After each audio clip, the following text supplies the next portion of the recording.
نحمده ونصلي ونسلم على رسوله الكريم اما بعد فاعوذ بالله من الشیطان الرجیم بسم اللہ الرحمن الرحیم ولا تقربوا الزنا صدق اللہ العظیم۔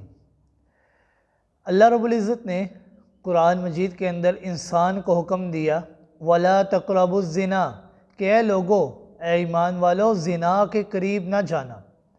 اللہ رب العزت نے جتنے بھی گناہ ہیں، جب بھی کسی گناہ سے اللہ رب العزت نے انسان کو روکنا چاہا تو اللہ رب العزت نے انسان کو کہا کہ اس گناہ کے پاس نہ جانا، یہ گناہ نہ کرنا، یہ گناہ نہ کرنا، فلاں گناہ نہ کرنا۔ لیکن جب زنا کی باری آتی ہے تو اللہ رب العزت نے فرمایا وَلَا تَقْرَبُوا الزِّنَا کہ اے لوگو، زنا کے قریب بھی نہ جانا۔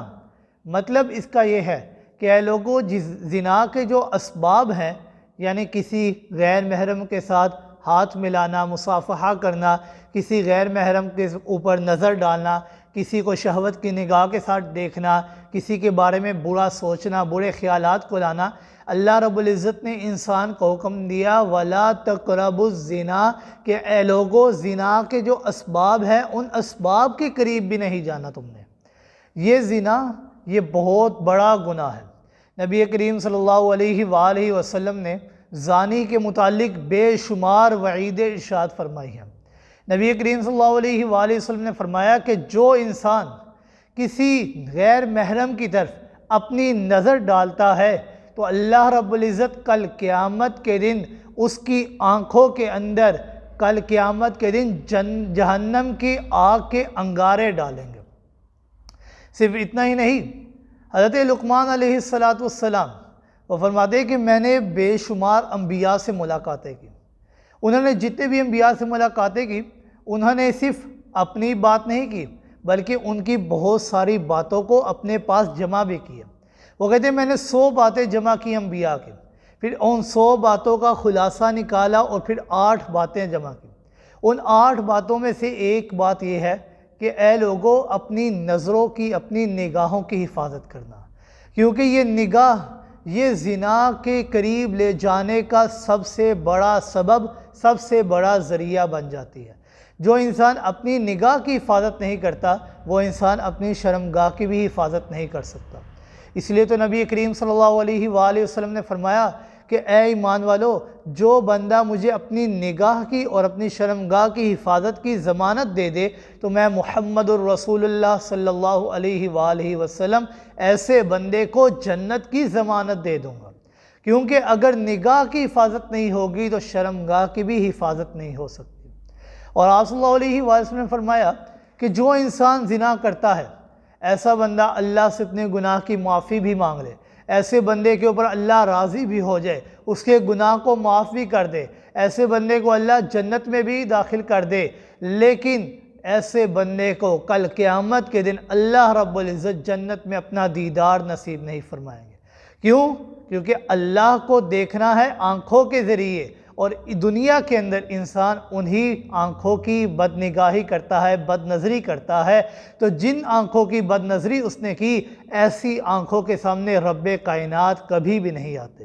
رب کائنات ایسی آنکھوں کو اپنا دیدار کبھی بھی نصیب نہیں فرماتے۔ کتنا ہی بد نصیب ہوگا، جنت میں جانے کے باوجود رب کا دیدار نہیں کر سکتا، کتنا بد نصیب ہوگا وہ شخص۔ اور یہ بات یاد رکھیے، یہ دنیا، یہ مقافات عمل ہے۔ جو انسان زنا کرتا ہے وہ ایک ایسا بیج بوتا ہے، وہ ایک ایسا پودا لگاتا ہے کہ جو اگر کسی کی ماں کے ساتھ، کسی کی بہن کے ساتھ، کسی کی بیٹی کے ساتھ، کسی کی بیوی کے ساتھ زنا کرتا ہے، یہ دنیا مقافات عمل ہے۔ کل کو اسی کی ماں کے ساتھ، اسی کی بیٹی کے ساتھ، اسی کی بہن کے ساتھ، اسی کی بیوی کے ساتھ اس زنا کو لٹایا جائے گا، کیونکہ جیسا کرو گے ویسا ہی بھرو گے، جیسی کرنی ویسی بھرنی۔ یہ دنیا مقافات عمل ہے، لہٰذا اس گناہ سے رکنا چاہیے۔ اگر کوئی انسان اس گناہ کے اندر لگ چکا ہے، اللہ سے اپنے گناہ کی معافی مانگنی چاہیے، اور اگر کوئی انسان اس گناہ کے اوپر اصرار کرتا رہتا ہے تو یہ ایک ایسی گندگی ہے۔ آپ صلی اللہ علیہ وآلہ وسلم نے فرمایا زنا یہ ایک ایسی گندگی ہے کہ انسان کوشش کرتا ہے کہ میں اس گناہ سے رک جاؤں، لیکن وہ بار بار کوشش کرتا رہتا ہے، لیکن بار بار وہ زنا کرتا رہتا ہے، بار بار زنا کرتا رہتا ہے، حتیٰ کہ اس کی موت اسی حالت میں ہو جاتی ہے کہ وہ اللہ سے اپنے گناہ کی معافی نہیں مانگ سکتا۔ اور کل قیامت کے دن جب تمام انبیاء، تمام صلحاء، تمام رفقاء، تمام شہداء موجود ہوں گے، رب کائنات موجود ہوں گے، تمام فرشتے موجود ہوں گے، وہ انسان اپنے گناہ کو اپنے ہاتھ میں لیے ان کے سامنے پھر رہا ہوگا، تو کتنی بڑی شرمندگی کا موقع ہوگا۔ لہٰذا انسان کو چاہیے اس گناہ سے ابھی بھی اپنے آپ کو روک لے، اور جو انسان اس گناہ کو نہیں روکتا، اپنے آپ کو نہیں روکتا، تو آپ صلی اللہ علیہ وسلم نے فرمایا کہ اگر وہ غیر شادی شدہ ہے تو اس انسان کو 100 کوڑے مارنے چاہیے۔ اور آپ صلی اللہ علیہ وسلم نے فرمایا کہ رب کائنات نے فرمایا وَلَا تَأْخُذْكُمْ بِهِمَا رَأْفَةٌ، اور ان کوڑے مارنے میں تم نے نرمی نہیں کرنی بلکہ صحیح سختی کرنی ہے۔ اور اگر کوئی انسان شادی شدہ ہو کر کرتا ہے تو ایسے بندے کو زمین میں دھنسا کر رجم کر دینا چاہیے، پتھر مار مار کر سنسار کر دینا چاہیے۔